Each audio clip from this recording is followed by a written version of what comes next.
साय ने राजधानी रायपुर के पुलिस परेड ग्राउंड में ध्वजारोहण किया। ध्वजारोहण के बाद सीएम साय ने परेड की सलामी ली। अपने संबोधन में सीएम साय ने प्रदेश की योजनाओं की जानकारी दी। इस मौके पर सीएम साय ने बड़ी घोषणा की।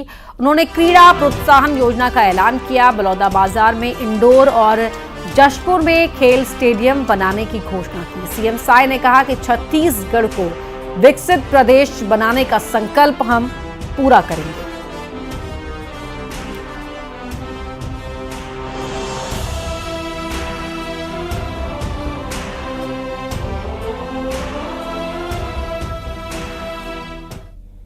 साथ ही प्रदेश के पारंपरिक खेलों को बढ़ावा देने के लिए हमने छत्तीसगढ़ क्रीड़ा प्रोत्साहन योजना आरंभ करने का निर्णय लिया है। रायगढ़ जिले में इंडोर स्टेडियम कॉम्प्लेक्स, हॉकी स्टोटर मैदान एवं synthetic athletic track 31 crore 50 lakh रुपए की लागत से बनाया जाएगा। वहीं बलौदाबाजार जिले में 14 करोड़ रुपए की लागत से इंडोर स्टेडियम कॉम्प्लेक्स का निर्माण किया जाएगा। जशपुर जिले के कुनकुरी में 33 करोड़ 60 लाख रुपए की लागत से आधुनिक खेल स्टेडियम का निर्माण किया जाएगा। निश्चित रूप से हमारी सरकार युवाओं को उन्नति के लिए हर अवसर प्रदान करेगी। स्कूलों की अधोसंरचना को बेहतर करने एवं यहां शैक्षणिक सुविधाओं के विस्तार के लिए प्रथम चरण में प्रदेश के 211 स्कूलों में पीएम श्री योजना प्रारंभ की गई है। इन स्कूलों को मॉडल स्कूल के रूप में विकसित किया जाएगा। तीसरे चरण में हमें 52 स्कूलों की स्वीकृति मिली है। हम ग्रीन स्कूल तैयार कर रहे हैं। युवाओं को बड़े पैमाने पर रोजगार प्रदान करते हुए अर्थव्यवस्था को तेज रफ्तार देने हेतु हम प्रदेश की नई उद्योग नीति तैयार कर रहे हैं। इसके लिए हम देश की जानी मानी विशेषज्ञ संस्थाओं तथा उद्योग संगठनों की सलाह लेकर कार्य कर रहे हैं। औद्योगिक अवसरों को आगे बढ़ाने देश दुनिया में जो नवाचार प्रारंभ किए गए हैं उन्हें राज्य की परिस्थिति के अनुरूप लागू करने छत्तीसगढ़ आर्थिक सलाहकार परिषद के गठन का निर्णय भी हमने लिया है। रायपुर के पुलिस परेड ग्राउंड में सांस्कृतिक कार्यक्रम भी हुए। स्कूली बच्चों ने रंगारंग कार्यक्रम पेश किए। हॉर्स शो भी लोगों के आकर्षण का केंद्र रहा। ये 4 तस्वीरें आपके टीवी स्क्रीन पर हैं। सीएम साय ने यहां पर ध्वजारोहण किया। सांस्कृतिक कार्यक्रम भी हुए और यहां पर जो हॉर्स शो हुआ वो खासतौर पर आकर्षण का केंद्र रहा।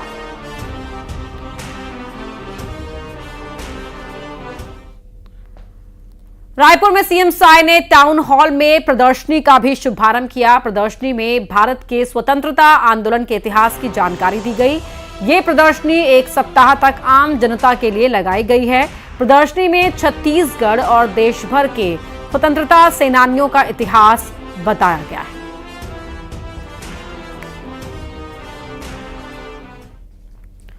कांग्रेस के गौ सत्याग्रह करने के ऐलान पर सीएम साय ने तंज कसा। सीएम ने कहा कि पिछले 5 साल तक कांग्रेस को सरकार चलाने का अवसर मिला, उसकी योजनाओं का क्या हाल हुआ ये सभी जानते हैं। उनके राज्य में कितने मवेशियों की मौत हुई ये पूरा छत्तीसगढ़ जानता है। कांग्रेस का गौ सत्याग्रह एक नौटंकी होगा। अब पिछले 5 साल जब उनको सरकार चलाने का अवसर मिला और नरवा गरवा घुरवा बारी उनका बड़ा फ्लेक्सिव स्कीम था, लेकिन उसका क्या हाल हुआ, कितनी मतलब मवेशी मरे, कितने गाय मरे, सबको पूरा छत्तीसगढ़ जानता है। ये सब अब पिछले 5 साल जब उनको सरकार चलाने का अवसर मिला और नरवा गरवा घुरवा बारी उनका बड़ा फ्लेक्सिव स्कीम था, लेकिन उसका क्या हाल हुआ, कितनी मतलब मवेशी मरे, कितने गाय मरे, सबको पूरा छत्तीसगढ़ जानता है। ये सब अब पिछले 5 साल जब उनको तो गौ सत्याग्रह करने का ऐलान कांग्रेस ने किया है, लेकिन सीएम साय ने इस ऐलान पर तंज कसते हुए कहा कि पूरे 5 साल प्रदेश में कांग्रेस ने सरकार चलाई, उस समय उन्हें गायों की दशा को लेकर कुछ नहीं आया, कुछ सूझा नहीं, और कितनी गायों की मौत हुई, गायों की किस तरह दुर्दशा हुई वो पूरा छत्तीसगढ़ जानता है। और अब जिस तरह से गौ सत्याग्रह करने का ऐलान ये कांग्रेस ने किया है, ये सिर्फ एक नौटंकी है।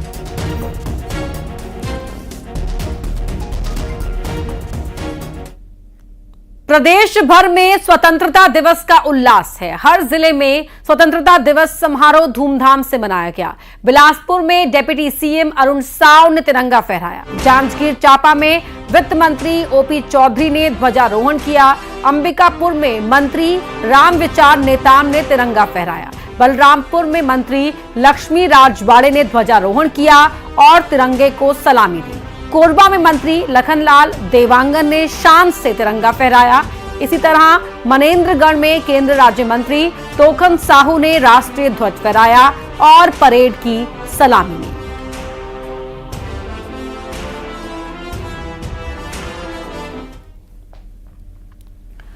जगदलपुर में डिप्टी सीएम विजय शर्मा ने लालबाग मैदान में ध्वजारोहण किया और राष्ट्रीय ध्वज को सलामी दी।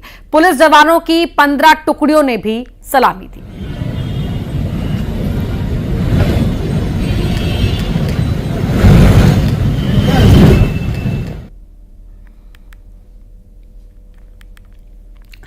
वहीं 15 अगस्त के मौके पर बीजेपी प्रदेश दफ्तर में क्षेत्रीय संगठन महामंत्री ने ध्वजारोहण किया। इस मौके पर बीजेपी संगठन महामंत्री पवन साय, प्रदेश महामंत्री संजय श्रीवास्तव, प्रदेश उपाध्यक्ष लक्ष्मी वर्मा के साथ ही कई नेता मौजूद रहे।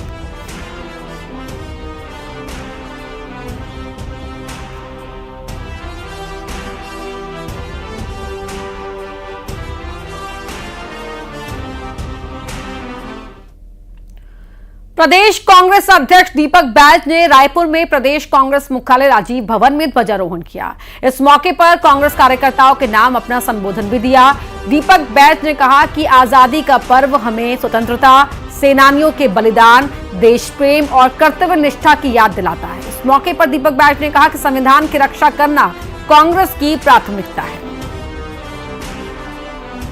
राजनीतिकरण नहीं हो रहा है, लेकिन हाँ, संविधान को बचाना चुनौती है। इसलिए कल हमारा संविधान यात्रा था और सिर्फ ये यात्रा हमारा कल ही शुरू हुआ और कल ही समापन नहीं। हमारा चुनौती है कि आने वाला 4 साल भी। पेंड्रा जिले के पर्यटन स्थलों में तिरंगा फहराया गया। पर्यटन समिति ने अलग अलग पर्यटन स्थलों पर तिरंगा फहराया। तिरंगा फहराकर फ्रीडम ट्रैक का शुभारंभ किया गया।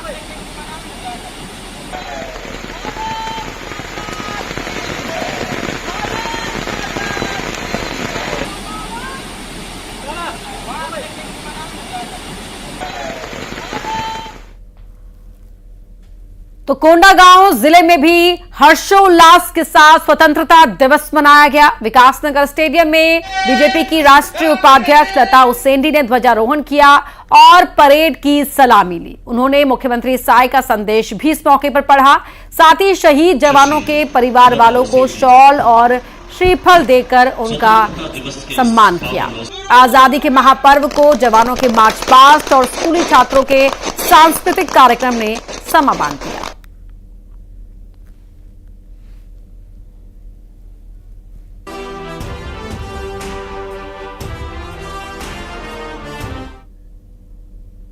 और यहां रुक रहे एक छोटे से ब्रेक के लिए।